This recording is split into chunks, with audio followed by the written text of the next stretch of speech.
पल शाहले अनमोललाई यस्तो भने जसलाई सुनेर भने अहिलेको समयमा सबैजना चकित भएका छन्।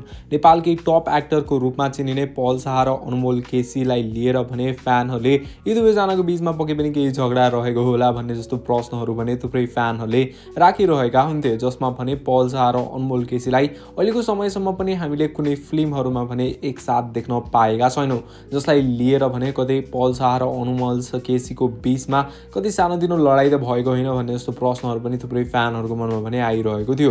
यसै बीचमा पल शाह र अनमोल केसी भने दुवैजना क्रममा भने एक आपसलाई भेटेका थिए। यसै बीचमा भने अहिलेको समयमा अनमोल केसीको एउटा नयाँ फिल्मको छायाङ्कन भने सुरु हुन लागेको छ, जसको नाम रहेको छ बाटुलीको जुन, जसमा भने हामीले अनमोल केसी र प्रिस्मी खतिवडालाई देख्न पाइने भएको छ, जसलाई लिएर भने पल शाह पनि निकै खुसी रहेको जस्तो देखिन्छन् र उनले कमेन्ट सेक्सनमा पनि आफ्नो बधाई भने अनमोल केसीलाई भने दिएका छन्।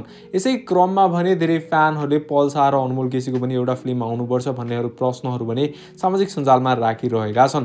यसै बीचमा यो आउने कुराहरू पनि चर्चा बढिरहेको बेलामा पल शाह र अनमोल केसीको दोस्ती बढ्दै गएको हुँदाखेरि यो नयाँ फिल्म आउने पोसिबिलिटी पनि एकदमै धेरै हाई रहेको छ। नेपालकै दुईटा टप एक्टरको एउटा फिल्म आउने जस्तो पनि देखिएको छ। तपाईहरु यस बारेमा के भन्न चाहनुहुन्छ र अनमोल केसीको यो नयाँ फिल्मलाई हेर्नुहुन्छ अथवा हेर्नुहुँदैन, आफ्नो प्रतिक्रिया भने कमेन्ट सेक्सनमा लेख्न नभुल्नुहोला।